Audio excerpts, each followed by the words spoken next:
Hi, Josh. Jeff Allen here.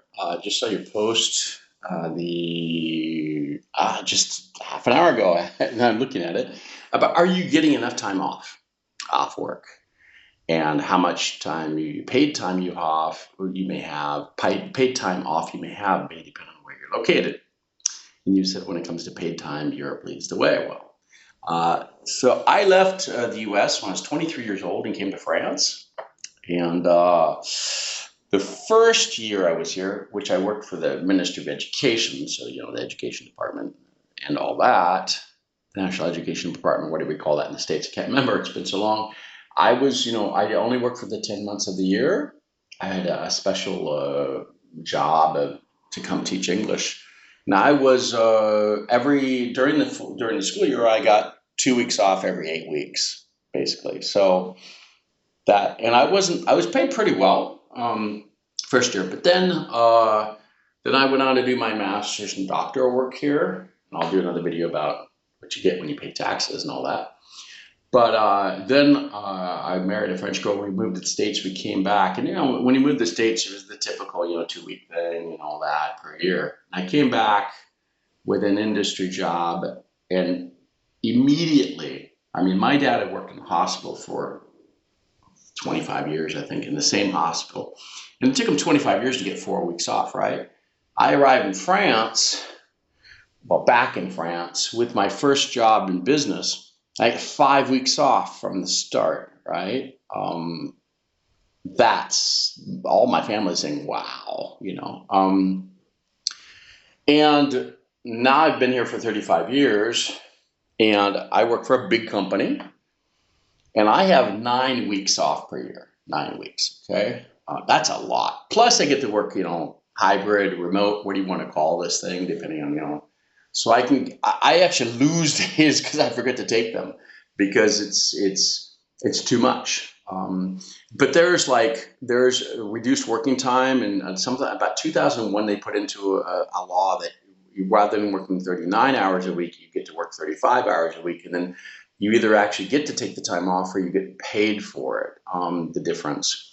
And back then, so now I have a certain number of days off per month. I think it's a day and a half per month, just because of that 39 to 35 hour a week rule.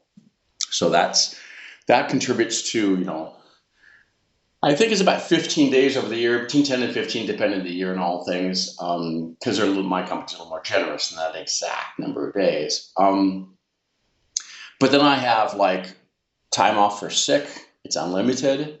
Um, Time off for sick kids, it's 6 days per year. So if the kids are sick, you got to take them to the hospital or whatever, see the doctor. I get like 2 or 3 senior days off, or maybe it's more. There's a seniority thing, and then there is an actual age thing. So they put that in place. And this, big companies, not small companies, do this. But basically, 5 weeks is your set beginning, plus the number of days you get for this reduced working week thing. But then I get more because of all these other things. Some companies actually even a birthday off. Kind of depends. But this is now I tend to take off like a week off every 8 weeks to kind of do things with my kids during their school vacation times because they're on a school schedule, which, like I said, the academic year has that. So I tend to want to do things like that. A lot of parents tend to do that. And a lot of mothers don't work Wednesdays because elementary school kids are not in school on Wednesdays. Starting in junior high school and up, it's a half day for junior high school. You only go for the half in the morning on Wednesdays. In the high school, you go for the full day on Wednesdays.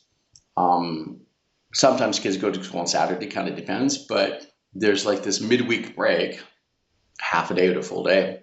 And a lot of working mothers tend to take Wednesdays off to be with their kids.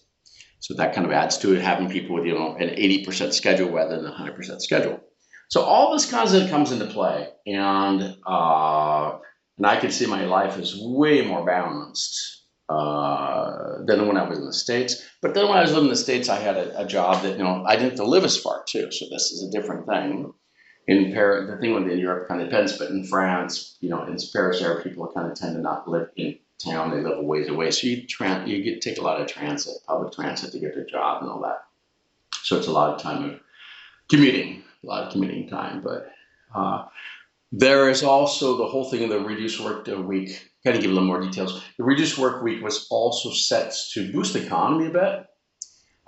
In a set of way that people could kind of work two half-time jobs if they had to. That didn't quite work, but it did help people tend to take more weekends off, 3-day weekends because of this. So that helps boost local economy. Kind of people who are taking a lot. People here live for vacation. I mean, they talk about it all the time. They're always are on vacation talking about the next one, right? I kind of get tired of hearing about it all the time because I didn't grow up with having this all the time. I've grown accustomed to it, and I try to make sure that I don't lose my days off. But then losing the days off isn't because of being a workaholic. It just tends to be, if you're wondering more, just it tends to be that I've got so much, flexible time that I don't feel like I'm extremely burdened. That's just because my job as it is and all that, and I've got expertise and all that. But people do tend to want to do that. Another thing here is mandatoriness tends to be in more than one country in France, not just in France, but other countries too, that you are forced to take.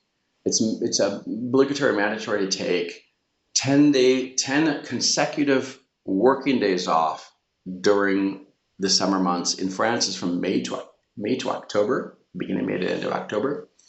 In other countries, not quite, but it's a mandatory thing. So they make you take at least 10 days off to make sure that you go on, which forces you, they do it from May to October because some people don't have kids or no longer have kids in school. So May is early on in October. So it kind of is a little bit on each end of the summer holiday time or some of these summer vacation time off. So there's a lot of those factors that come into play. And I will say everything turns around. Everything in life, all the nonprofit associations that you can do, everything focuses on the academic year. It's kids in school, right? Everything. They always talk about the beginning of the year. We get back to school. It's the beginning of the working year too. It's not just school. It's the working year starts in September. Okay. There's this. It's totally the mentality of the people. When they say that the word rentrée, which means to re-enter, isn't just for back to school, which would be a translation. It's back to work as well. So the beginning of the working year is really September and finishes basically in June, July. Based on this, I mean, not everybody takes a month off during the summer. It's just that the vocabulary has been set around that, and that's what the people use. So a lot of associations, a lot of nonprofits and things, they stop doing things during the summer because half the people are often gone in July and half people are gone in August. So having activities going on during this month it can be a dead time. Not always true, but so the vocabulary is built in. You can see that in the daily vocabulary that the vacation time is sacred, right? And everything turns around that. It's focusing around that. It's built around it. So, and people have a balanced life, maybe a little bit too much. They'll talk about vacation, talk about food all the time. I talk about that in my book, Understanding Working with French. My video book. I talk about it tends to be short. There's a difference for me between short. There's a word for have this in French, and I can't remember what it is in English. We've got it. Kind of short experiences rather than long-term assets. Germans and Anglo-Saxons, we pay money for long-term investments, assets, right? Cars, houses, and all that. And that's what we like to talk about. Germans, much like they talk about the houses and the cars, right? And Anglo-Saxons would tend to, I'm going to kind of bring that. Americans were a little bit more in that. You buy a nice car because you spend a lot of time in your car. The French they talk more about experience, short-term experiences, food, restaurants, vacation, all these short-term, what you just kind of what you're getting out of it, the short-term experience. They spend a lot of time focusing on that. And I talk about more than my working with Americans video series in the book chapter. But so these kind of affect how people perceive time off. So, and I'll just say that it's a different, people, some people live to work, others work to live, right? Or work. So there's a bit of that. There's a bit of the significant difference there. So hopefully that kind of corresponds with the things you're talking about here.